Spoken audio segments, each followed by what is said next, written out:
Good morning. Happy Monday to you. I pray you had a wonderful weekend, and thank you so much for joining me this morning for this wonderful study called A Life-Changing Connection.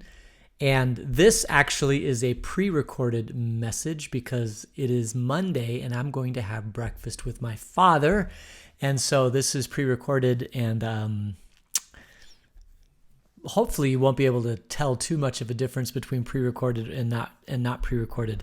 It's basically what we premiere. I premiere the video and it comes on at the exact same time. So unless I tell you, you probably wouldn't even know that it's a pre-recorded video. Anyway, but I am grateful to have the opportunity to have breakfast with my dad. He's 85. He's born in 1935. He'll be 86 in November of this year. And it's just such a blessing that he is still sharp as a tack and very, very mobile, in very, very good shape. So it's just a wonderful blessing to be able to spend time with him at breakfast. So we meet for breakfast and we have a good time.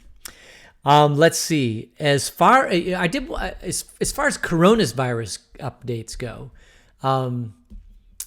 And there are no birthdays today. I think we don't have a birthday for another 5 or 6 days. But as far as coronavirus goes, one of the things I've been struggling with is trying to figure out, okay, when should we open things up? Like, when do we kind of say, you know what, we're done with this and we should start changing things? Well, on Sunday, if you were at the late service on Sunday, it was packed. We had people everywhere, and I think now that the people are getting vaccinated, all the at-risk people that I know have been vaccinated with 2 vaccines. Some of them have just been 1 vaccines, but the vast majority of the people that I know that are at risk have already had 2 vaccines. They're done. They're done with this. I'm just telling you. They are ready to rejoin society and move on from this pandemic. Now, I know that that the medical professionals, the CDC, the World Health Organization, all these other people are talking about different strains of the virus and how we have to reach herd immunity and all that stuff, and that's all fine and dandy. But based upon what I saw on Sunday, I think pretty much it's time to start going to a plan B. So we will definitely be talking about that in staff and looking at it this week and trying to figure out when we're going to go to plan B. So keep your eyes and ears posted for that, because that will probably not be too far. And it was so good to see some faces that I hadn't seen in a while. So that was really, really wonderful. All right. I think we'll go ahead and get started on this. We are in episode 18 of our Bible study called A Life-Changing Connection. And when we left off Saturday, we pretty much finished Ephesians 4, where we talked about apostles, prophets, evangelists, shepherds, and teachers as gifting that God has given the church to move forward. This whole week, we're going to talk about a different topic, and that topic is leadership. And the reason why I want to spend time on leadership is because we really, really, really do need to spend some time on this topic if we're going to move forward as a church into the 21st century. The role of a leader is perhaps a little bit different than a role of a manager. And let me explain. A church typically does things the way they've always done things. And so a manager is somebody that kind of says, this is the way we do things. And then he organizes people to do the things that need to be done in a church or in any organization, right? Any organization has, these are our rules and procedures. These are the people that we hire. These are the salaries that we pay them. These are the hours that they work. Right? And a manager is someone who understands all those rules and goes out and just kind of manages the organization in his particular lane. And the same thing is true with a church. The manager of a church typically is the pastor. And a pastor goes to seminary. And when the pastor goes to seminary, he learns all the rules and procedures of how to run a church, right? you would probably be surprised at the level of detail of things that I learned when I went to seminary on how to do various different things. Anything that's done in a church, and I mean anything that's done in a church, I had some touch of that in seminary. And I'm not talking about just worship on Sunday morning. I'm just talking about everything that a church does. Basically, what the seminary is an organization that's been around for a long time, has studied how the church operates and how they've always done things, and then they recruit people to go to the seminary, and then they teach all of this to people. And basically, it's a management course on how to run a church. I mean, that's basically what the seminary is. I mean, there's other stuff too. I mean, you do have to learn doctrine, right? Because you have to understand, the core doctrines of the church. You have to, in my particular case, we had to learn foreign languages so we could read the Bible in its original language and all those sort of things. But at its root, when you go to seminary, it is basically learning how to do basically what we call church. Now, there's a different kind of thing, and that's called leadership. And what do I mean by leadership? Leadership is when you actually run an organization and you realize that a particular thing is not working in the organization. You are keen to see that perhaps there needs to be a modification in the organizational structure, or perhaps how you're doing something, or maybe somebody in the organization comes up with a better way of doing something. And so a good leader says, hey, that would save us, in an organization, they'd say, hey, that might save us 2 or 3% on our bottom line if we adopt what you're doing. And so a good leader would say, okay, let's figure out how to adopt this procedure. Let's make the change in the organization. Let's start operating in a new way. And let's see if we can, bring in our numbers better. Let's see if we can get a 2% better return for the organization because we've adopted this change. And that is different. And in a church, it is very, very difficult. And the reason why it's difficult for a church is because churches always do things the way they've always done it. And anytime you make a change in one little area in a church, the ramifications of that change go far and wide. If you change anything about anything that you're doing in a church, particularly in a church, because everything is so interconnected, you make a change over here, and it's going to affect all these different things. And that's one of the reasons why churches are just so reluctant to change, because any change, the ramifications are just huge. And the people that it affects are huge. And you may not reach all the people that it's going to affect. And so then you're going to have people not only upset with the change, but you're going to have people upset because they weren't aware of the change, or they didn't have input into the change. And so part of a church is that when you implement change, and I'm not saying I do this very well, by the way, but as I've seen change happen in a church and how it could be done better, is you implement a change, you really, really do need to communicate what change you're considering to all the different leaders of the church, so that they can tell you what the impact is going to be in their particular ministry area for that change. And then you negotiate and you modify and whatever. But eventually you cannot stay the same. And the reason why I say that is because we've already saw in our study last week about how Christ had called the apostles, the prophets, the evangelists, the pastors, and the teachers, that he called all those gifts because a church should, over time, change. I mean, the world around you changes. And so a church should change also. And implementing change in a church requires leadership. And so that's why we're talking about leadership this week, because I believe that the church of the 21st century needs to be prepared for doing things a bit different than they've always been done, And whenever that happens, that requires leadership at every level.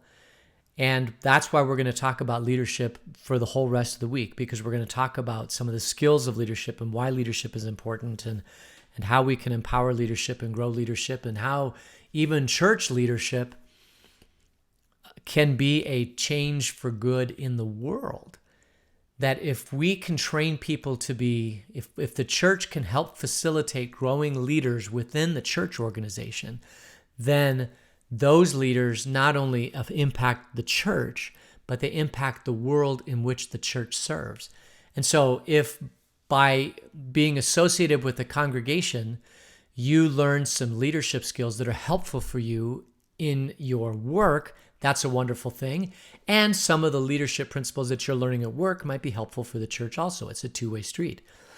You have to remember that the way Jesus did discipleship was he called 12 people around him, and then he taught them for 3 years. The early church kind of did a hybrid of that. They gathered together people and met in small church, house churches and all that sort of thing. But Paul, he went out and planted churches, and each church was different. Each situation of each church was different. He developed leaders. He brought leaders together. He said, okay, do this. And then as that went, as he saw issues arise, then he would write letters back to those churches to help, kind of get them back to the path that he thought that they should get on. A church, if you're going to leverage the resources of people that come together in a church to do the mission of the church, which is to make disciples, then you have to organize around that mission, and you have to gather leadership around that mission, and you send people forward in that mission. That's basically what a church is. And that's why we're talking about it today. Because when we started Christ Lutheran Vale 15, 16 years ago, I had in my head what it was I thought that would make the church extremely effective at doing the work of the church. And that was based upon all my experience of being in a church for so long. And I remember there's a position in the Lutheran Church Missouri Synod in the district level. It's called a mission and ministry facilitator.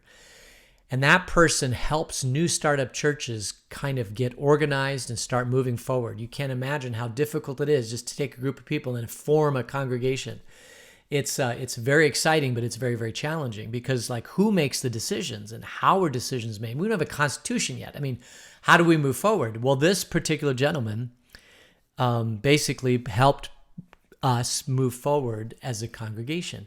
And one of the things he told me, which just always stuck with me, he said, listen, when you plant a new church, this is the time. You have all the freedom in the world to do things the way you think it should be done. And so think of the things that you're doing and what is going well, like what programs are working really, really well and what programs aren't working really, really well. Get rid of the programs that aren't working well and spend your time and effort on the programs that are working well and kind of move forward with that. It's like a restart of your congregation. I mean, because it's a brand new congregation. They don't have a person in a new church can't say, we've never done it that way before, because the church is brand new. So they can't say that. Although I will tell you that if all the people from the church come from the mother congregation, then there is a way that they've always done it before at the mother congregation. So you are somewhat challenged that you've already got that legacy coming into the church, and that's what people's expectations are. That's the way we did it at the old congregation, so I think we should do it that way at the new congregation. And the other thing that he told me was, he said, don't plant a 20th century church. In other words, don't just look at the way it's been done in the past and just do that. He said, really, really consider what new things should be done. Well, my friends, that is great advice, except at that point, I wasn't even a pastor yet. I was a vicar. And so I had no idea what programs were good and effective and what programs weren't good and effective. And so I relied heavily upon the leadership of the mother congregation to kind of help through that whole process to see, okay, these are some of the things that you probably should do. These things, they've had their shot and they don't seem to be working well right now. So why don't you not do those things right now? And so that's basically how we started. I had no idea what things should be done and what things shouldn't be done. So I asked a lot of people, a lot of questions. The mother church, there was a group of guys that had just planted churches in the Phoenix area. And so once a month I would drive up to Phoenix and we'd all have lunch together and we'd talk about what things work and what things don't work. And without their incredible blessing in my life, I would have been completely lost. But fortunately, they were earlier in the process than I was, and they'd tried different things, and they say, yeah, these are some things you should do, and these are some things you shouldn't do. And so that's kind of how we launched the church. But all of this stuff requires leadership, not management. Management would be kind of just, continuing on the process that you've always done. Leadership truly is evaluating what things are working well and what things aren't working well. I'll give you an example of that. Churches, let's say a church has, started a program 30 years ago. And I'm not even going to name a program because it might hit too close to people. I don't know. But I'll just say a program to make widgets. Let's say a church decided 30 years ago they wanted to make widgets, and everybody was on board with it because everybody could see that widgets are going to be the thing. And so they come up with this idea, they vet it, they advertise for it, they create structure for leadership, they do training, they do practice and all that, and everybody's excited because it's something new in the congregation, right? And so everybody gets, and you have a launch date to make widgets, and everybody gets together and they do it, and it's just wonderful, and it is very effective for a number of years. It is just the best thing that happens in that church. But then what happens? Then it becomes the thing that the church has always done, right? We've always made widgets. This is how we do it. These are the people that we need and all that sort of thing. And pretty soon, instead of everybody being excited about doing this, people kind of say, this is just what we always do. And so the enthusiasm over time is going to wane. And if somebody says, hey, let's change it, let's make the widget change just a little bit, typically they're shut down because they've never been done that way before. So you don't make any change. And so basically what happens over time is that the enthusiasm wanes, people move on or die off, or they move to other ministries or whatever. And pretty soon you're left with a core group of people, maybe 10, 15, 20 years later, that, they're not, maybe they weren't even around when they first started doing this. They're just doing this because this is what the church says we must do. So if we're going to be part of this church, we're going to do widgets, right? So, they come in and they dutifully, do widgets, and pretty soon then it becomes hard to recruit people to do widgets because nobody's excited about it. And so now the church is stuck with this, not stuck, but they've got this ministry and they feel like it's a very, very important ministry because they've always done it. But nobody is getting excited. It's hard to recruit people into it. It's like pulling teeth. And so the church might actually then go out and hire somebody to manage the widget program, right? We're gonna go out, we're gonna do this program. So we're gonna go out. We're gonna hire somebody to work on staff to basically keep this program going. But deep down, everybody knows that the enthusiasm for this program has waned. Maybe the effectiveness of this program has waned. And so imagine how weird it sounds for the church to actually spend money to hire somebody to run a program that just doesn't really do anything anymore. I mean, that it just seems to have lost its value. One of the ways you can tell if a program is really hitting home or not is how much excitement is developed based upon that program. Like if you mention this program and everybody's rushing around to do this program because it's got so much excitement and so much energy behind it, then you've got a home run going. But if it's like pulling teeth to get somebody to do this program, then perhaps it's time to reconfigure the program or, stop it, restart it, or whatever. The last thing you should ever do as a church is to kind of put resources and hire people to try to keep a program going long after the program, has done its useful life. I'll tell you, one of the programs at our church is our early childhood ministry, which started in 2013. And this program is still continuing to grow. It's still attracting a lot of people and a lot of excitement. People want to be a part of the program. It's just an amazing program. And if you look at the horizon of where this program could go, it's got a lot of years left in it. I mean, it's just so exciting. There's so much energy behind it. And when you've got a program like that, man, you just tap into those programs and you move forward because they're so wonderful. But I could see a time, 10, 15, 20 years, where it's just not, where it becomes almost a chore. And how do you protect a congregation or a program to where it doesn't become a chore anymore? And the answer is change. That at some level, you should, as an organization, take a look at a program and say, is it really meeting the need or not? And if it's not meeting the need, then you bring together leaders, a group that looks at the program and they say, how could we make this better? What kind of changes could we make that would build excitement again? Get people excited about this program again. And you might come up with some great ideas, and then you might make the change, and change is hard, and leaders help direct change in a program. And a good leader, facilitates the change, manages the change, helps people through the change, gives people, heads up on the change. I mean, all that stuff, that's what a good leader does. But if you all get together, if people get together and they say, there's really nothing we can do about this program, it's pretty much dead in the water, then you have to make the very, very hard decision to shut it down. This actually happened to me in the last, I'd say 6 years ago. I was leading a group called the Vail Community Action Board. This was a board that was started on a federal grant. The grant ended, but the people didn't want to stop meeting. They felt like there was still some good for this community action board to get together. And so they continued to meet. They continued to look at community needs. One of the community needs that was just very apparent was that it's hard to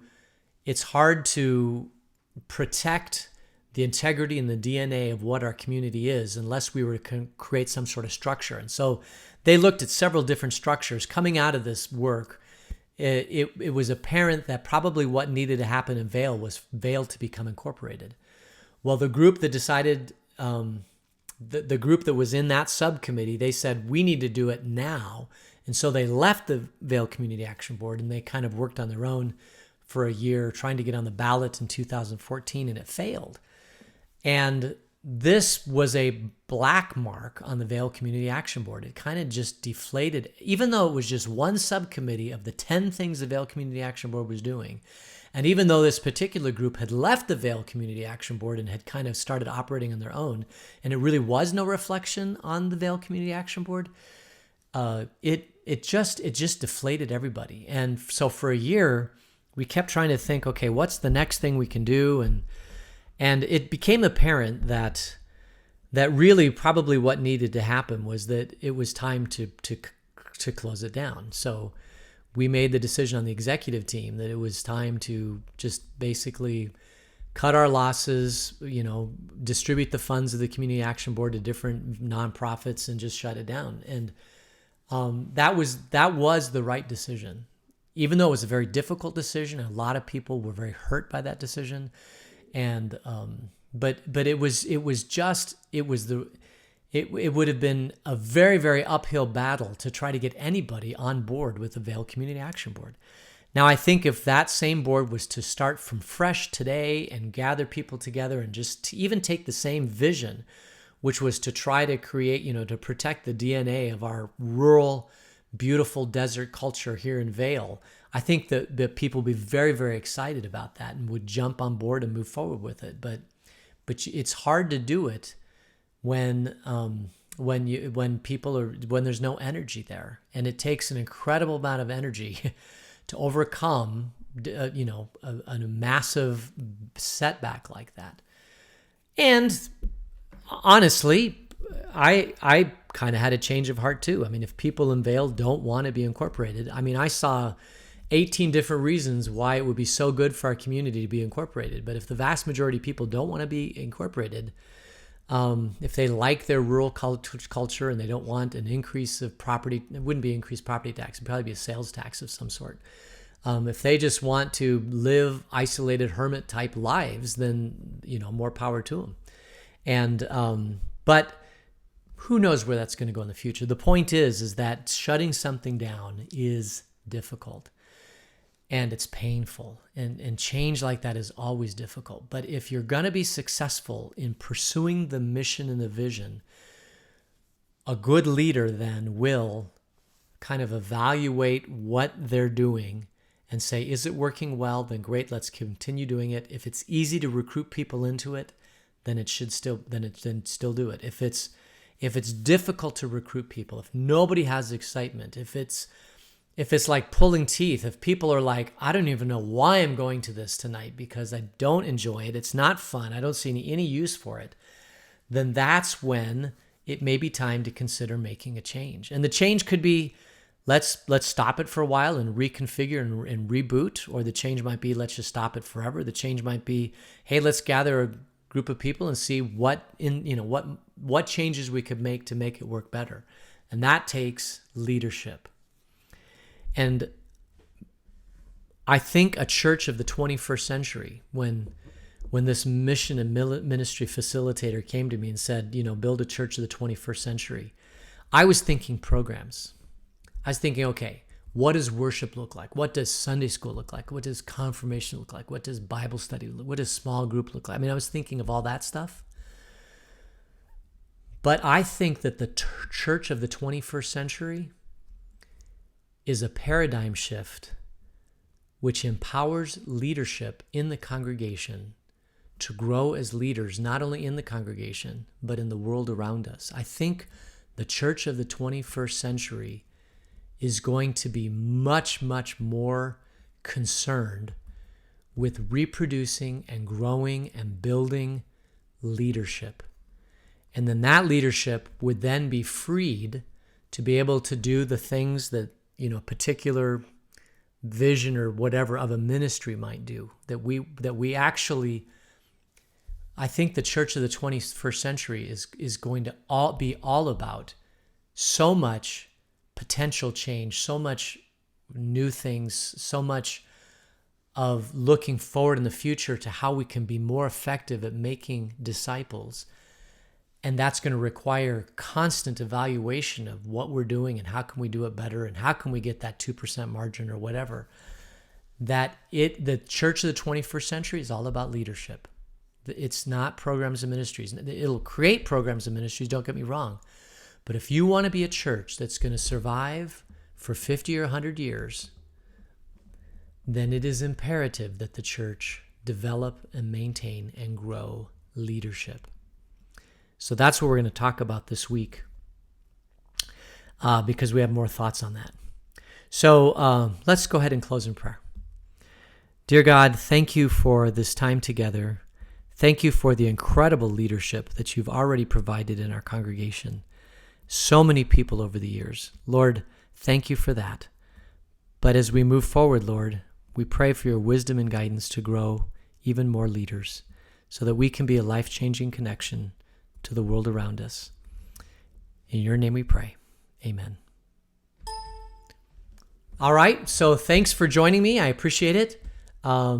We will get together tomorrow live, and we'll continue this topic. So have a great rest of the day, and we'll talk to you later. God's blessings. Bye.